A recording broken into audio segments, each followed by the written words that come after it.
Good morning, my little guinea pigs. I hope you had a good night in the cold lab. But don't worry, in this episode, you'll be able to get outside in the sun. This will be our second episode on the Action Replay Mark III. And in this episode, we will restore it to its original condition. After a couple weeks of looking on eBay, I finally found a cartridge, a box, and a manual in German. I guess it's better than nothing. First, you can see that the cartridge is pretty badly yellowed. First pro tip, if you want to restore an object, it's always better to buy two of them. The first advantage is to be able to simply compare them. For example, here, one is a little less yellowed than the other one. And if by any chance one of them is defective, you can always use the other one as a reference. So let's open this cartridge. Simply remove the little dial. Then the cartridge itself has actually no screws, so just pop it out.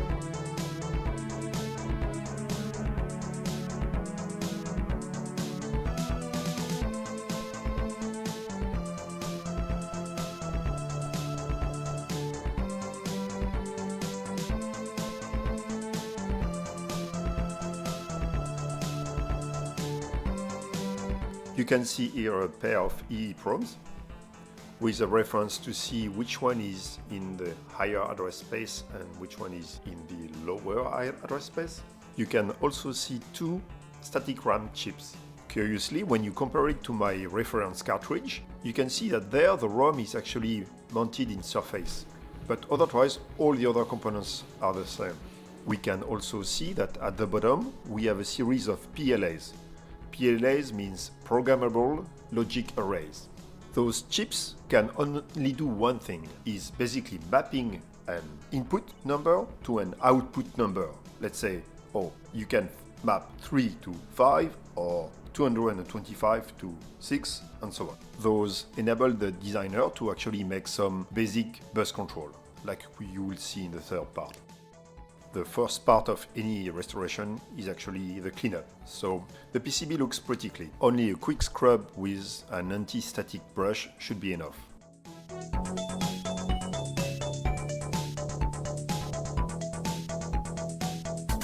This PCB is around 30 years old. So the first thing you want to inspect is the capacitors.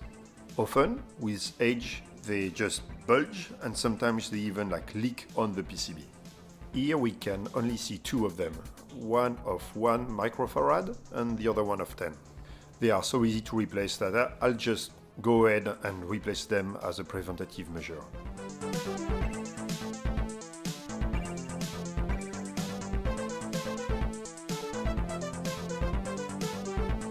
You can find those type of capacitors lots on eBay, and that's pretty handy to have that around.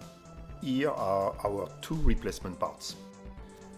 Let's warm up the soldering iron. So you can learn by my mistakes. Be careful to note the original positions of the capacitors. Here they were laying down because the actual box is pretty low.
Deutsch als Fremdsprache, erste Lektion.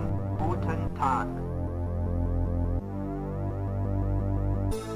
At the end of the operation, never forget to clean up your PCB because the flux inside your soldering wire can actually conduct electricity. So if you leave some flux residue on the PCB, they can create some shorts. So I see you all excited in your cages. You know that's the moment of truth.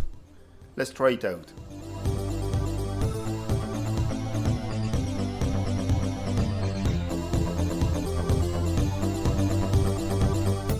The power LED switched on.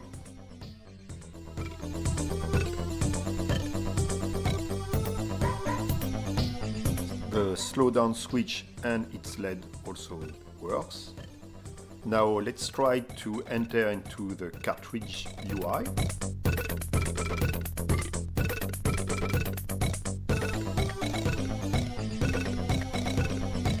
Awesome, everything works.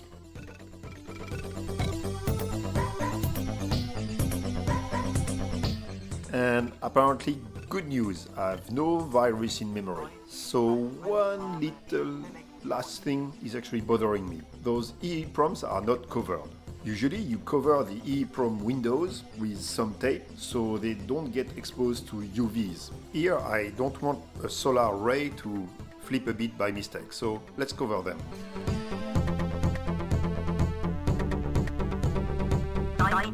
Let's now focus on the yellow box.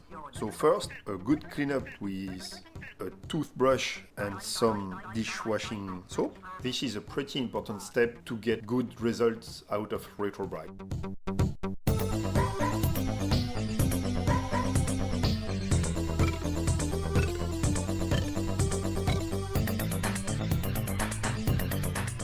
Let's submerge the boxes in a 50% solution of 40 volume.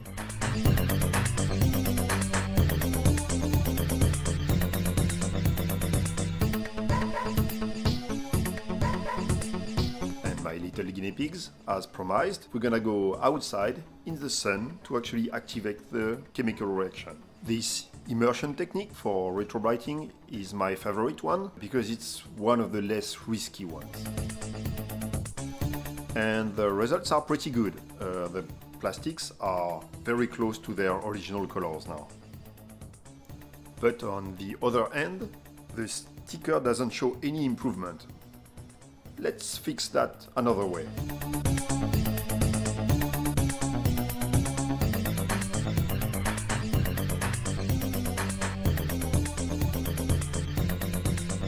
So let's first scan the sticker in the highest definitions possible. Deutsch, guten Tag. Erste Lektion. Then let's retrace in vector drawing the label, for example here with Inkscape, then touch up the colors to re-give them the original pop. Deutsch, guten Tag. And finally print that back to some glossy paper. And it took me some trial and error to actually find the correct tone, the correct size. But finally, I got the perfect specimen. Deutsch als Fremdsprache. Erste Lektion. Then all we have left is some precision cutting.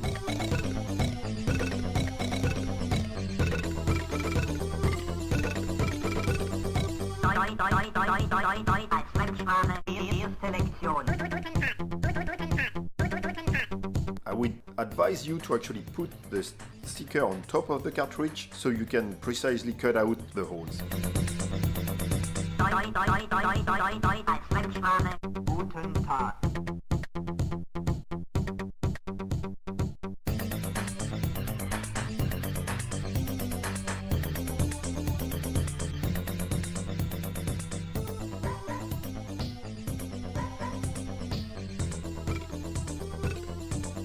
And as a last step, I put some double-sided tape, put the label back on top of the old one.